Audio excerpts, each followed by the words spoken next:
Hello everyone, I hope you're all doing super well and thank you for amazing comments on my last video. Welcome to this oil painting time lapse of this cat forest. I had a dream, I've had a dream for a long time of creating a painting of a forest or some kind of kingdom filled with cats and I never actually got round to it because I thought the composition would be difficult. But I created this forest and then I had nothing to sort of go in it. And so I thought this is a perfect opportunity to add some cats. And as you can see, I created an underpainting, which is something I haven't done for a while. I have done underpaintings a lot in the past, but I gave up doing them for several months because I actually find them quite boring to do. But I love the effect that an underpainting creates, so I'm trying to push myself to get back into doing them. The thing I love about underpainting, in fact, is it sort of plots out your entire painting, so you don't have to worry. Once the underpainting is done, you don't have to worry then about the composition, which is amazing. So after the actual underpainting section is over, you can really enjoy yourself, with basically playing with colour and adding colour to your work. So that's my favourite part when the underpainting is actually done. It's just doing the actual underpainting. Sometimes I find it to be a little tedious and I sort of have very often given up because I've got halfway through the underpainting and thought, oh, I can't be bothered, and then I've just set it aside, which is terrible. But now I've been more strict, and because I do really like the way my paintings come out when I do a lot of underpainting and then add glazes, so I'm just sort of trying to get back into it.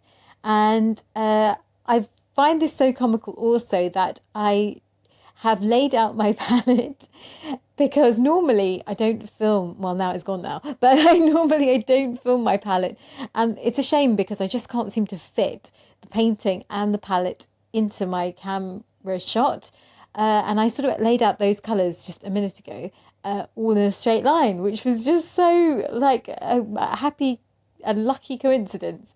But as you can see, this new palette, because this is some days later after it's dried, is just a mess. So so yeah, and I was actually using tracing paper. No, sorry, it was paper. Sometimes when you buy pastel paper or drawing paper, they come with a sheet on top. It's sort of a bit like tracing paper where you rest your hand. So I basically used that as a palette, and it worked really well. So yeah, just a hack. If you have tracing paper or like sort of, scrap plasticky paper lying around, you can always use it as a palette. So I do hope you like this painting because I am showing it to you not on my easel, and this is actually on my desk. I very often work on my desk and I don't film it, but I've discovered that on my tripod I can actually swing the what's that bit called, the attachment down, and so I can actually put my camera, or rather my phone, on that attachment, which is really great.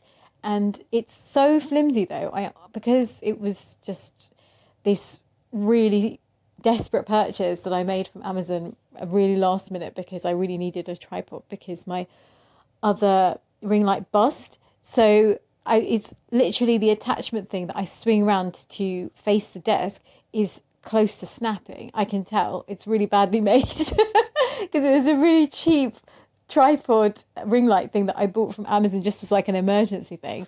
So it's probably going to snap off. So maybe this will be the first and the last time I show you my paintings on my desk. I may be back to working on my easel next week.